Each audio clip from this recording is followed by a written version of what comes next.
your daily Miami Dolphins podcast, part of the Locked On Podcast Network, your team every day.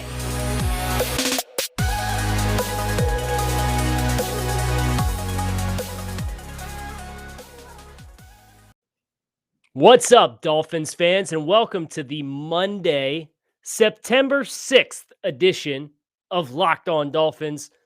I'm your host, Kyle Krabs, managing editor of USA Today's Dolphins Wire, director of scouting at the DraftNetwork.com, lifelong Miami Dolphins fan.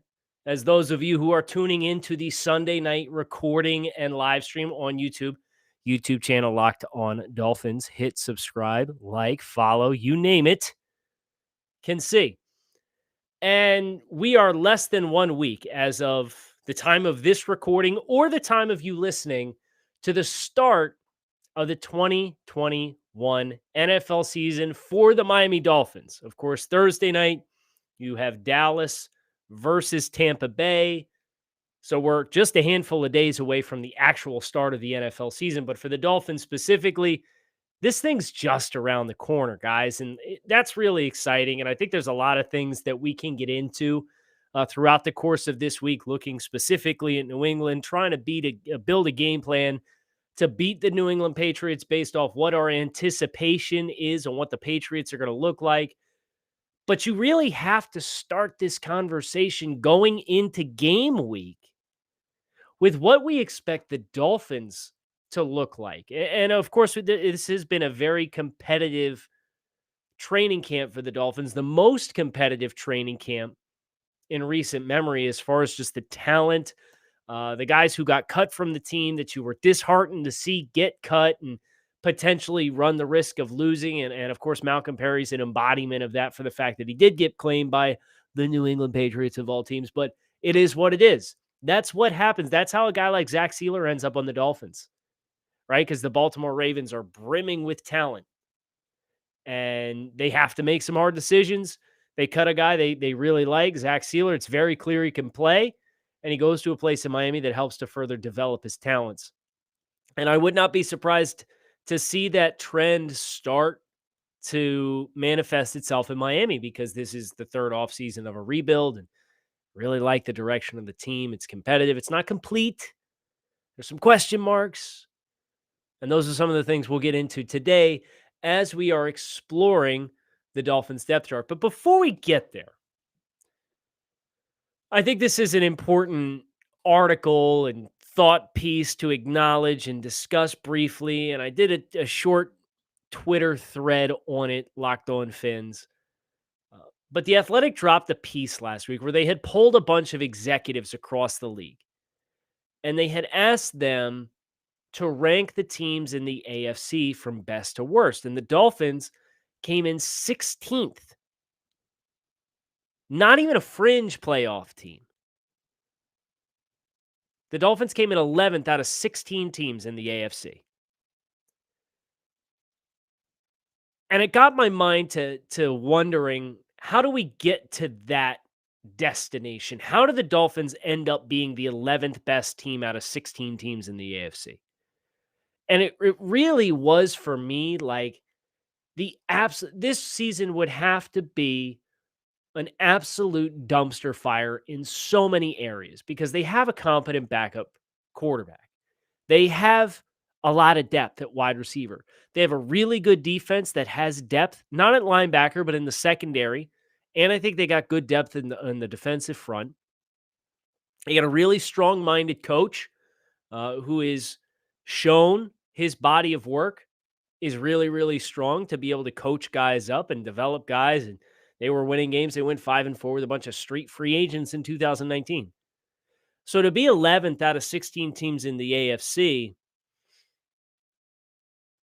how many things have to go wrong? And Doug in the comments mentioning the offensive line. Yeah, if the offensive line is, if everybody is exactly the same as last year or worse. But I do think Robert Hunt is going to be a better player at right guard than he is at right tackle. I thought the ceiling was plenty high at right tackle, which is why initially I would have liked to have seen him get a shot to stay there. Liam Eichenberg is eventually going to take over the right tackle spot. I would be very surprised if Michael Dieter is not a better player for the Dolphins at center than Ted Karras was last year. Ted was a replacement level player. He was sturdy. If you had good pieces around him, he'd be fine. You didn't have good pieces around him. You had Eric Flowers, and you had whoever the hell was playing right guard on any given week, predominantly Solomon Kinley as a rookie from the 4th round. Austin Jackson might be a problem. We have to be completely honest. His play in the preseason was not inspiring. It's a long process. We'll see how they work with Austin Jackson in some of his technical lapses to try to further bring him along. But even if the offensive line is bad, like to be 11th out of 16 teams, you got to have like 6 wins.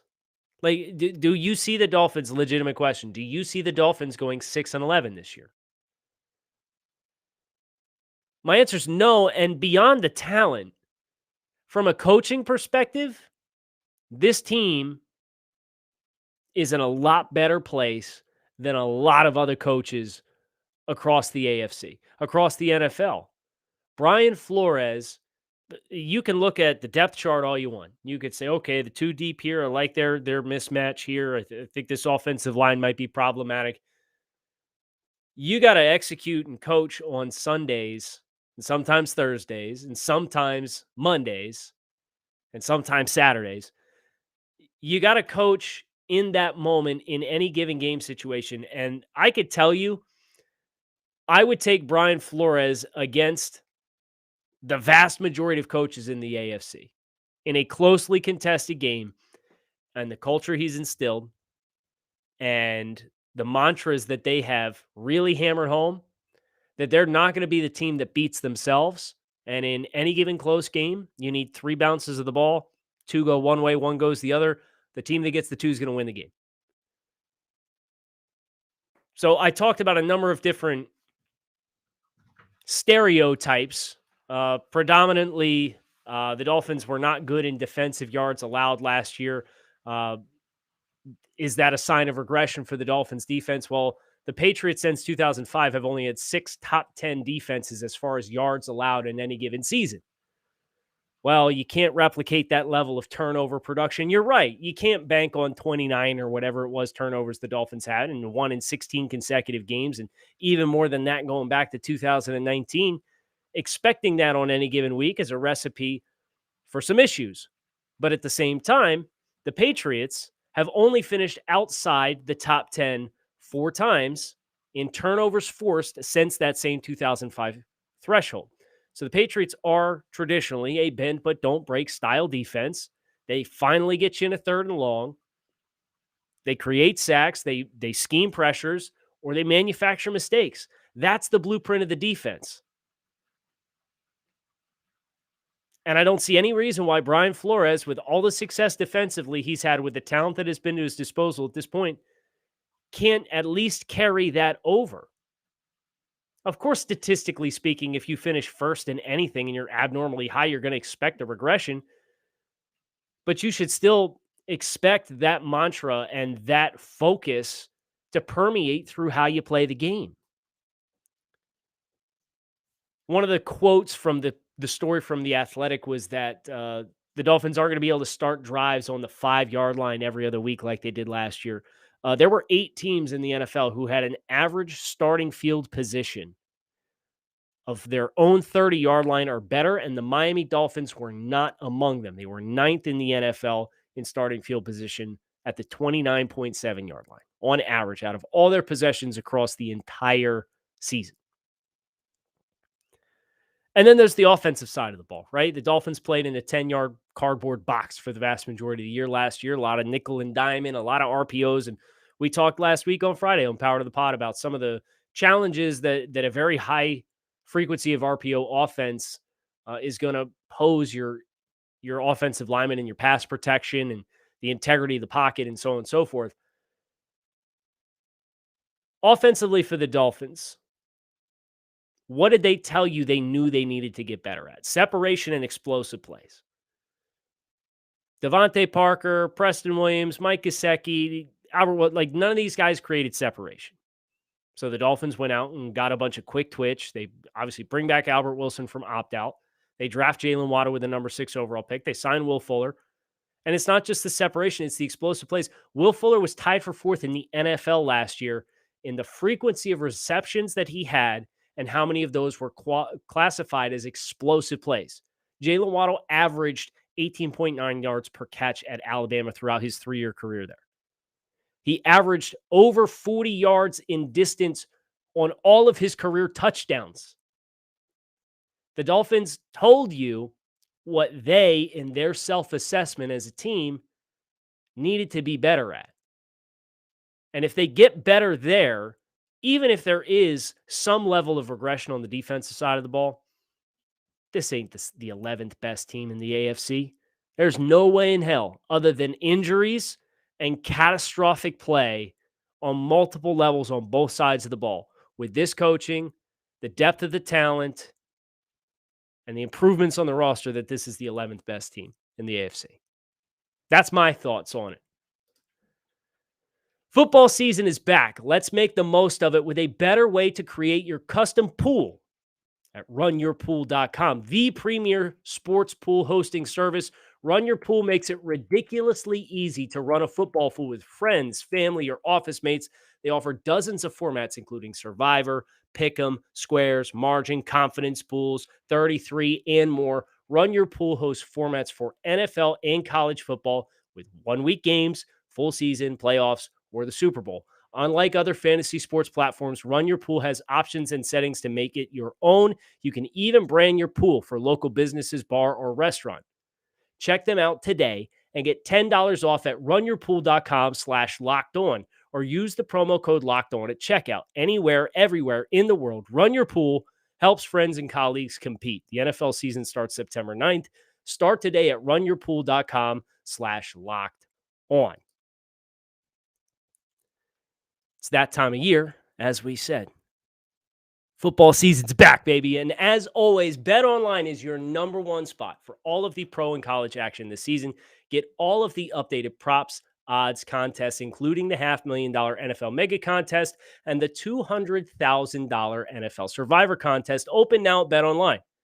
Be sure to take advantage of the opening day super promo. Make a bet on the Thursday, September 9th season opener between the Bucs and Cowboys. And if you lose, your wager will be refunded up to $25 for new customers only when signing up and using promo code NFL100. BetOnline, the fastest and easiest way to bet on all of your favorite sports. Your online sportsbook experts. Promo code Locked On. A couple of questions here on the comment on the live stream show. Anybody who's joining, cheers. Thanks for joining me on a Sunday night. Getting ready to turn on the Notre Dame Florida State game.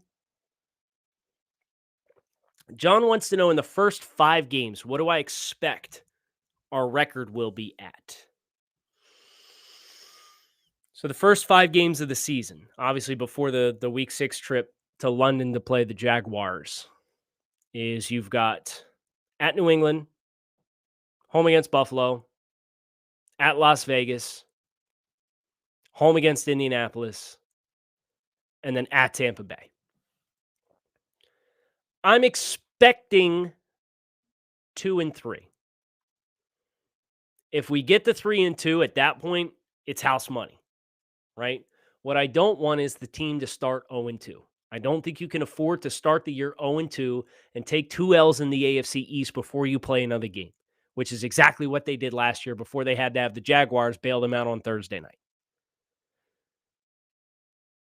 I'm hopeful that we can get 3-2, but my expectations is that they'll go 1-1 in the 2 AFC East games. You'll go out west. You'll beat the Raiders. I'm hoping you can beat the Colts. And I'm expecting a loss to Tampa Bay. I think they're all winnable games if the Dolphins take care of their own business and play the game the right way. Hopeful for 3-2, expecting 2-3.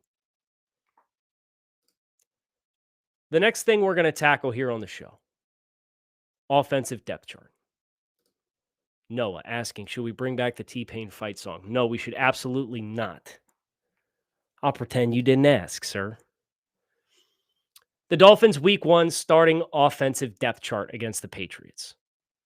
This one's fairly straightforward, in my opinion, other than perhaps the running back position. If they're teasing this whole by committee thing, give me quarterback Tua Tagovailoa and running back Myles Gaskin in the backfield. I think that 1-2 punch gives you the biggest menu of what you want to do offensively, and that's kind of been the appeal for Myles Gaskin this entire time.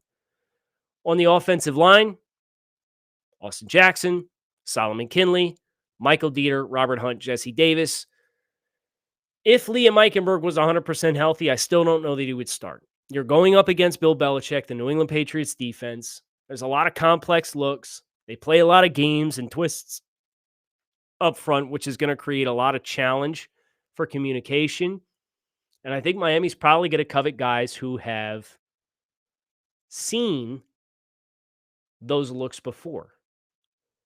So Liam Eichenberg being a rookie who spent the start of camp at right tackle and then kicked inside and played left guard and then turned around and is now back at right tackle, presumably because Solomon Kinley is now at left guard again.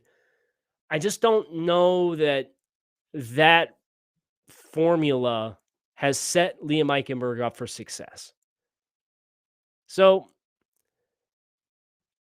I'm okay with Jesse Davis from a knowledge perspective. I'm okay with understanding they're going for the veteran play here. But I do wonder, how do you help Jesse Davis and Austin Jackson when I think both of those are subpar matchups? So do you go more 12 personnel than you would typically expect because you're expecting the Patriots to come out in heavy front looks?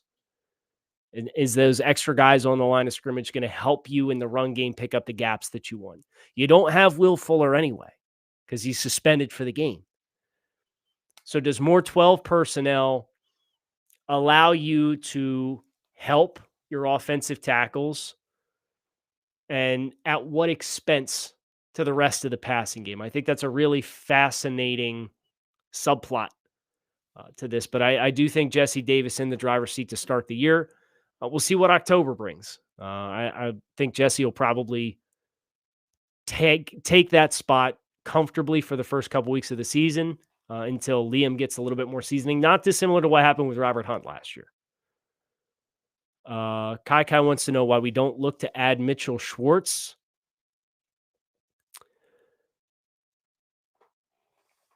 It just kind of feels like it flies in the face of what this team is trying to do. First of all, they drafted these guys to draft and develop. And I understand you're hoping to win, right? You're expecting to win. But Mitchell Schwartz was also somebody who's had a lot of tax taken out on his body in the way of injuries. And the Dolphins in the past, and this really doesn't have anything to do with this regime, have gotten bit in the past in bringing in guys who are well past the prime of their careers. And Mitchell Schwartz, very effective. But I think from a physical prime perspective and a durability perspective, we've probably seen the best of him. Now, that's not to say if somebody doesn't get injured and the Dolphins find themselves at 7-2 and Mitchell Schwartz is still out there, that they wouldn't give him a call potentially and kick the tires. I don't think so. Domi, upset. And I know the chat is in general a little upset. I said 2 and 3. Domi says, I sure hope that kind of crazy talk doesn't go on inside the team. They're not they're not talking about the first 5 weeks of the season at all. 1 week at a time, 1 game at a time, 1 play at a time. That's the mantra of Brian Flores. They're trying to go 1-0 this week. But I do think with the offensive line needing to gel and a bunch of new targets for Tua Tagovailoa, there may be some growing pains. I don't think that's unreasonable. And I don't want to sit here and pretend it's all sunshine and rainbows. I know there's some people who think I take a very overly optimistic approach on the team, but I try to be grounded. And this is one of those things where I just kind of look at some of the moving parts, and I'm hopeful Miami can hit the ground running. I would love to see them win every game, but the first 6 weeks of the schedule are tough. Now, I look at week 7 and onward, and I think the schedule sets up beautifully for them to make a run like they did last year. I just don't want them to go 0-2 in the AFC East like they did last year to really dig themselves a hole that they really couldn't get out of. Pass catchers. We obviously had 5 offensive linemen, quarterback, running back. So we need 4. Gesicki, Parker, Waddle, Albert Wilson. I think those are the guys that I would tab. And your number 1 rotational player there is Durham Smythe. We kind of teased that talking about some 12 personnel. And sounds like Adam Shaheen's banged up a little bit, so it's kind of hard to get a gauge on how available he's going to be, how reliable he'll be. And without Will Fuller, you're really going to be relying on Albert Wilson. But it sounds like he's going to be ready to go. There was promising reports on that last week as far as his interviews and availability, and talking about him being ready to go and push and play on week 1. So I don't think there's any surprises on the offensive side of the ball if I were to look at my personal projection on what to expect, other than Jesse Davis at right tackle, even though we all want Liam Eichenberg there, and Myles Gaskin being the guy that I would probably favor at this point in time to take those primary ball carrier snaps. Let me know if this sounds familiar. You got one device that lets you catch the game live, another that lets you stream your favorite shows. You're watching sports on your phone, and you've got your neighbor's best friends log in for the good stuff. I want to tell you about a simple way to get all that entertainment you love without the hassle, and is a great way to finally get your TV together. It's called Directv Stream, and it brings your live TV and on-demand favorites together like never before, so you can watch your favorite sports, movies, and shows all in one place. That means no more juggling remotes, no need to buy another device. The best part, there's no annual contract. So get rid of the clutter and the confusion and get your TV together with DirecTV Stream. You can learn more at directv.com. That's directv.com.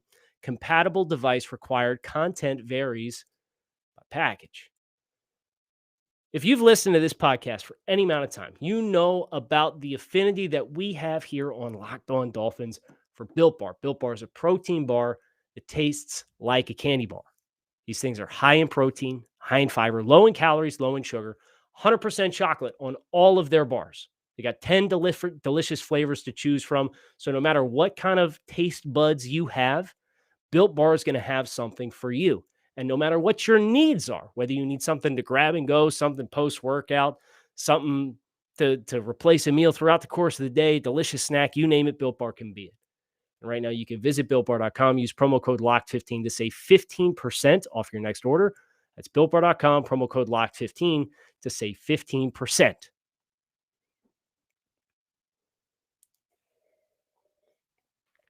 Dan, I'm really glad you got into the live show on Sunday night ahead of the Built Bar read. I would have hated for you to miss that.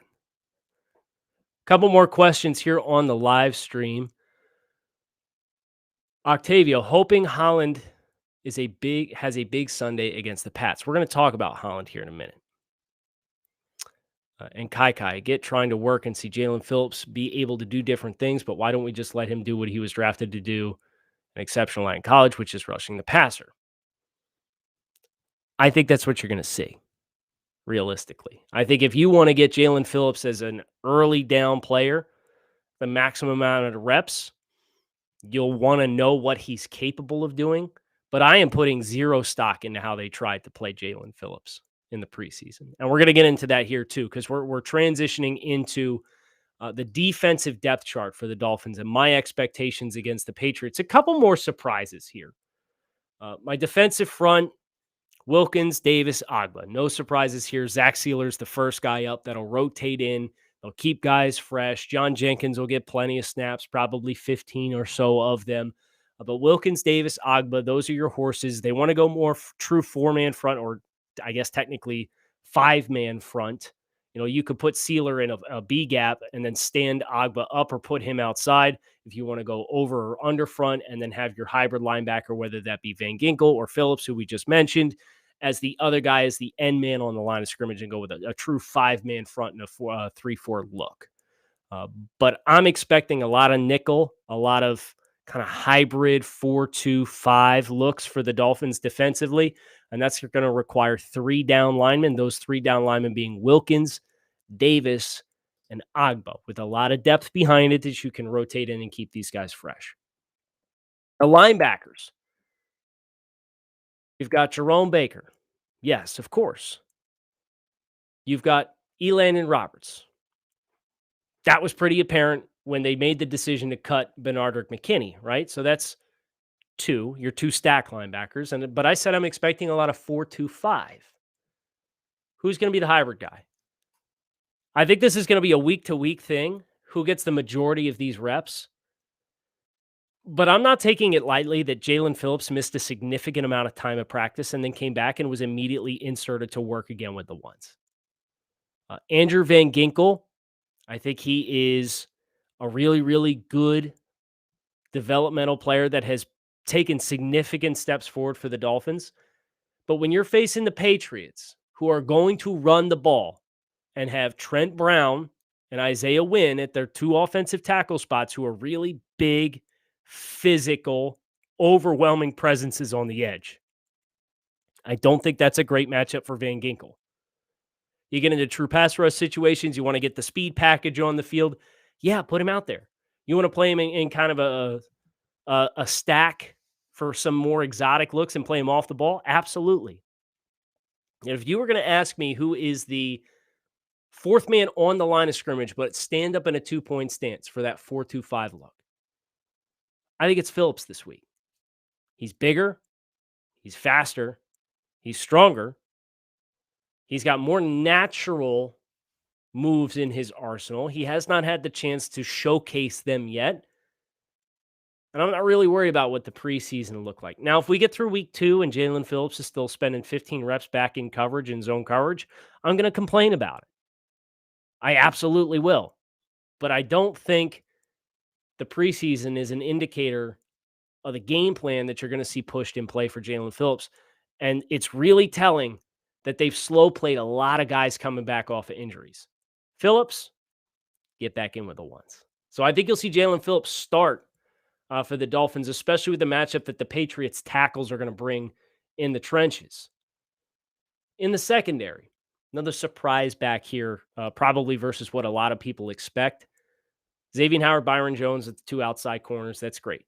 I'm really banking on those guys to turn this into a 9-on-9 game and try and congest the middle of the field for the Dolphins defense. Nick Needham has been the best non-outside corner, and he's been the 3rd best corner on the roster. I think is probably the easiest way to say it. I think he's pushed them into that opportunity to have the nickel spot. He has to do it at a high level in game situations, though. The preseason was great. Camp's been phenomenal. He's looked good in the past, too, in a lot of flashes, but he has to be able to stay consistent with it in competitive situations. So the first couple weeks for Nick are going to be really telling. Do you revert back to old habits, make it some avoidable mistakes, or do you stay true to your technique? You trust your technique. Your football intelligence has continued to develop to the point where you don't panic in certain situations anymore. Eric Rowe, strong safety. Yeah, tight end eraser. He's one of the best tight end cover guys in the league. Jason Mccourty, I think, will be the starting free safety. I would love to see Holland get a lot of reps, but for the same reason that I think Jesse Davis is going to take the right tackle spot, which is that experience factor, I think the Dolphins, with Holland missing some time, are really going to covet Mccourty, his experience in the system, his familiarity with the other side of the field, his ability to communicate, his mastery of the offense. He's been in it, or the mastery of the defense. He's been in it for several seasons. I think McCourty's going to start at free safety. And same thing as Liam Eichenberg at right tackle. Let's see what October brings. And I think Holland is going to be a hard guy to leave off the field.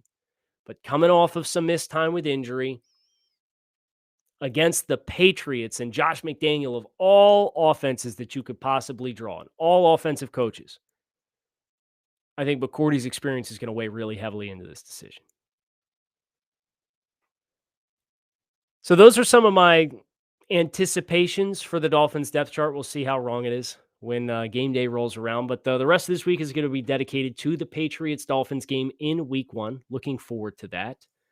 A couple questions here in the live stream to kind of shut us down here. John, don't you think Miami will want to make Jones pass the ball? We can. Yes, I agree. But if the Patriots come out in 12 personnel with 2 tight ends on the field, and they got the offensive line that they do, you're going to have to go heavy with your looks, right? You're going to have to go with probably 5 men on the line of scrimmage with a nose tackle, 2 stack linebackers, maybe even an extra, instead of a Nick Needham, maybe it's a Brandon Jones or a Javon Holland. Somebody as a third safety who can kind of serve as a will linebacker. That's the game you have to play. You have to have enough coverage options to counter the tight ends, but you have to have enough beef up front to match them and have the numbers game that's going to prompt them to throw the football.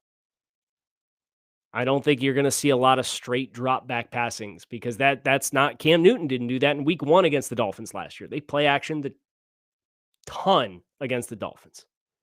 That's the challenge. Mark, how worried are you about the Patriots rushing attack? It's very good. It's very good. They've got a lot of depth in the backfield. They got a lot of physicality up front. Christian Wilkins is going to have to make sure his pad level stays down. These linebackers are going to have to bring it. Elandon Roberts is going to have to play a huge game as a gap plugger. Jerome Baker, going to have to play with your hair on fire, flow sideline to sideline. Whoever's in that star position, that nickel defender, that's a really, really big level of responsibility in this game because they are trying to exploit the matchups. They're trying to generate and create mismatches. And if that player's not up to par, they're going to have what they need to do a lot of damage.